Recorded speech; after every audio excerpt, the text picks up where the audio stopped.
In the mountains of Iran, there are no fences, no barns, no farms in the modern sense. Yet across these vast, open landscapes, thousands of animals are raised, cared for, and thrived by families who live alongside them. Sheep, goats, sometimes cattle. These animals are wealth, food, and survival for nomadic families.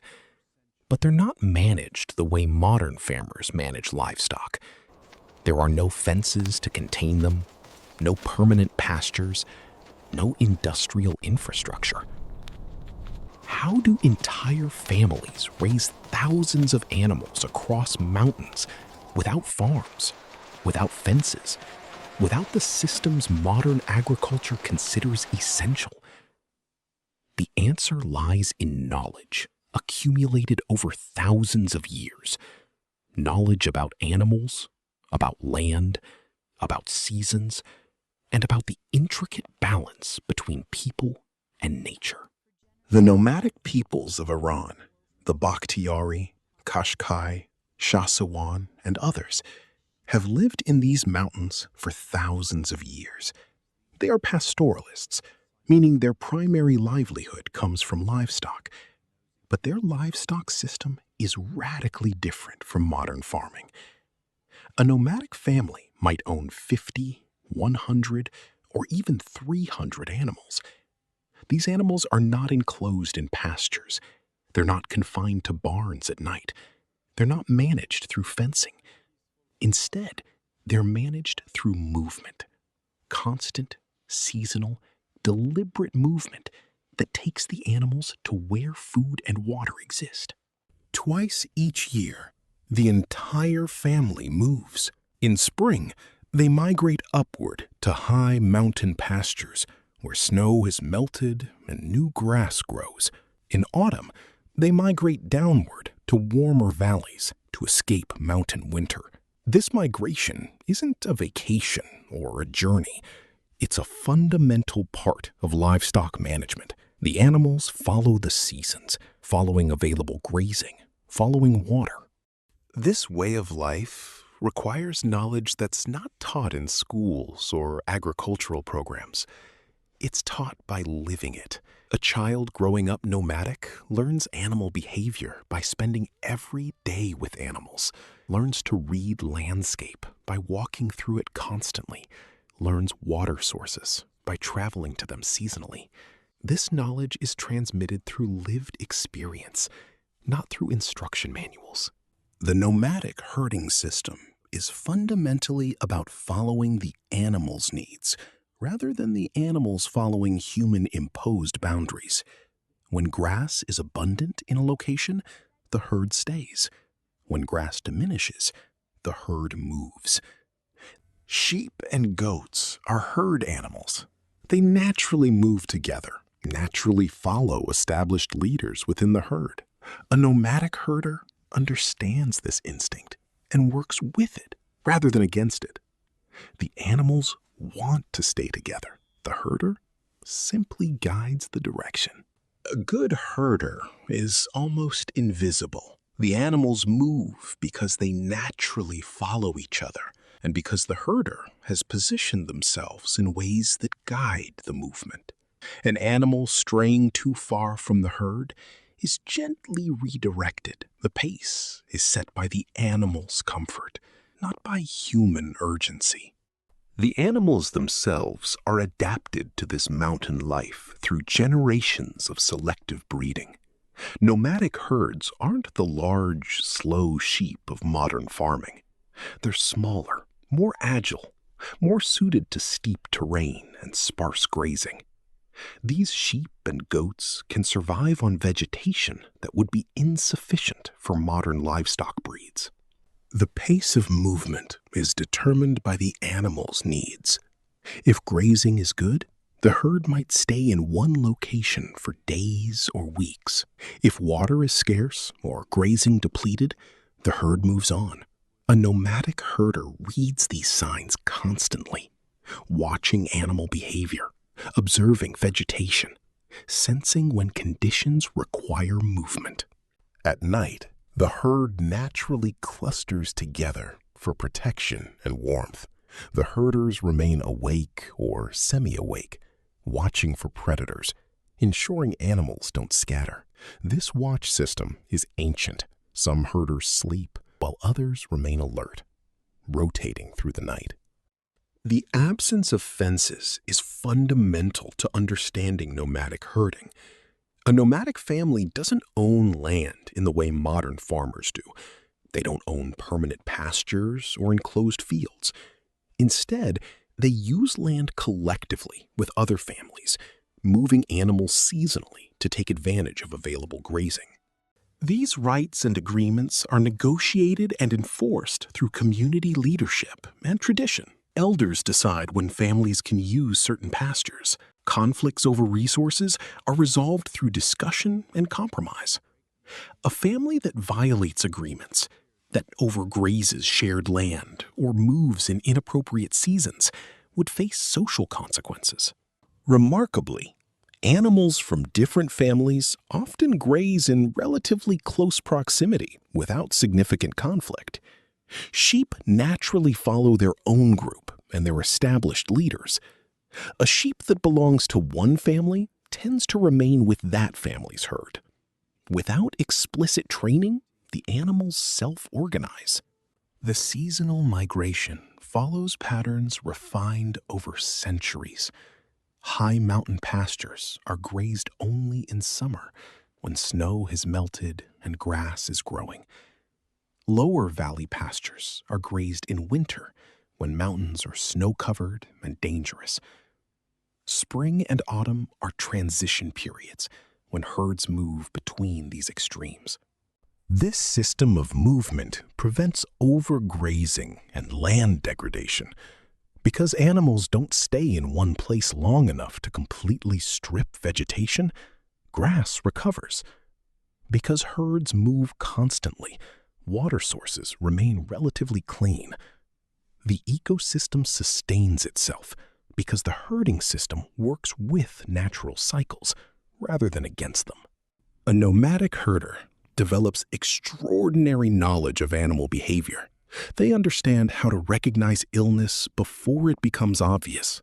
They know which animals are dominant, which are gentle, which are problematic. They can predict animal behavior and guide it accordingly. Health is constantly monitored.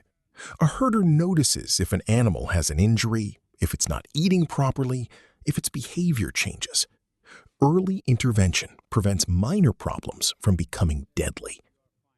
A nomadic family might not have access to veterinarians, but through accumulated knowledge, they know how to treat many common problems using traditional remedies. Predators are a constant concern. Wolves and other carnivores hunt sheep and goats. A nomadic herder must be vigilant, watching for signs of predators, protecting young animals, responding quickly to threats. Dogs are used to help guard the herd, but the herder's alertness is crucial. Herding dogs are selected and trained for intelligence and responsiveness. A good herding dog understands subtle signals from the herder and communicates through body language with the animals. This human-animal-dog coordination is sophisticated, developed through countless interactions. Water is critical. A herder must know where water sources are located along migration routes. In summer, springs and high mountains provide water. In winter, streams and lower valleys do. The herder's knowledge of landscape includes detailed understanding of water availability. This knowledge is transmitted through apprenticeship. A young person learns by accompanying experienced herders, by asking questions, by gradually developing the pattern recognition necessary to succeed. This education takes years. A competent herder understands hundreds of details about animals, land, and seasons. The annual cycle includes critical periods. Spring is when young animals are born, requiring extra protection and care. Summer is when herds can build up strength through good grazing. Autumn is when preparation for winter begins. Animals must reach a certain weight and condition. Winter is survival itself. Animals must find enough food to survive cold and snow. Nomadic animal raising is not a solo endeavor. The entire family participates. Children begin learning herding skills at young ages, perhaps 5 or 6 years old, beginning to help watch animals, gradually taking on more responsibility as they mature. A young girl might be assigned to watch younger animals, or those closer to camp, while older, more experienced herders manage the main herd. As her skills develop, her responsibilities increase. By teenage years, she's capable of herding independently. Gender roles exist, but are flexible. Women participate in herding and animal management. Men participate in food processing and textile production. The work is distributed based on ability and need, not rigid gender rules. Nomadic families don't live in isolation. Multiple families might winter together in the same valley or summer together in high mountains. This proximity allows cooperation and mutual support. If one family's animals become ill, neighbors help provide care. If one family needs assistance with a difficult animal, others help.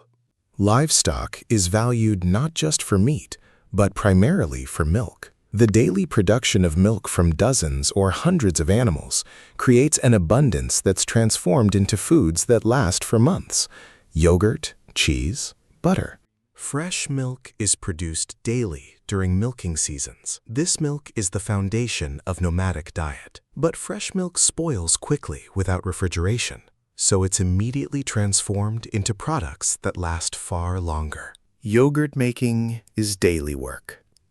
Milk is converted to yogurt, which lasts days or weeks depending on temperature. But more importantly, yogurt is converted to dried yogurt, kashk, which lasts for months and can sustain the family through seasons when fresh milk isn't available. Cheese making is more complex. It requires specific knowledge and timing, but cheese that's properly made can last for months or years. A family making cheese throughout milking season is creating long-term food security. Butter is made through churning. The process is physical work that takes hours, but butter that results is concentrated fat, the most energy-dense food. This butter can be clarified into ghee, which lasts indefinitely without refrigeration. Yogurt making is daily work. Milk is converted to yogurt, which lasts days or weeks, depending on temperature. But more importantly, yogurt is converted to dried yogurt, kashk, which lasts for months and can sustain the family through seasons when fresh milk isn't available. Cheese making is more complex. It requires specific knowledge and timing. But cheese that's properly made can last for months or years. A family making cheese throughout milking season is creating long-term food security. Butter is made through churning. The process is physical work that takes hours, but butter that results is concentrated fat, the most energy-dense food. This butter can be clarified into ghee, which lasts indefinitely without refrigeration. Beyond milk, animals provide wool. Sheep wool is gathered, processed, and transformed into blankets, clothing, and carpets. This provides both personal items for the family and goods for trade at markets. This self-sufficiency in food is remarkable. A nomadic family providing completely for itself through animal husbandry requires no external input beyond basic grain purchases. Everything else, milk, dairy products, meat, wool, comes from animals they manage through knowledge and labor. So, how Iranian nomads raise animals without fences or farms? They do it through knowledge, understanding of animals, of land, of seasons. They do it through movement, constant, seasonal, deliberate movement that brings animals to where food and water exist. They do it through community, families cooperating, sharing knowledge, supporting each other through challenges. They do it by working with natural systems rather than against them, by allowing animals to follow their instincts while providing human guidance, by using land collectively rather than exclusively, by recognizing that true farming isn't about ownership and enclosure. It's about managing living systems to provide what families need to survive. What does it mean to farm without ever owning a farm? It means understanding that ownership isn't necessary, that land can be used wisely without being enclosed, that animals can be raised successfully without permanent structures, that knowledge can be more valuable than any infrastructure. The nomadic herding system isn't a relic of the past. It remains a viable, sustainable way of raising livestock. It produces healthy animals, nutritious food, and valuable goods without the environmental damage and resource consumption of industrial farming.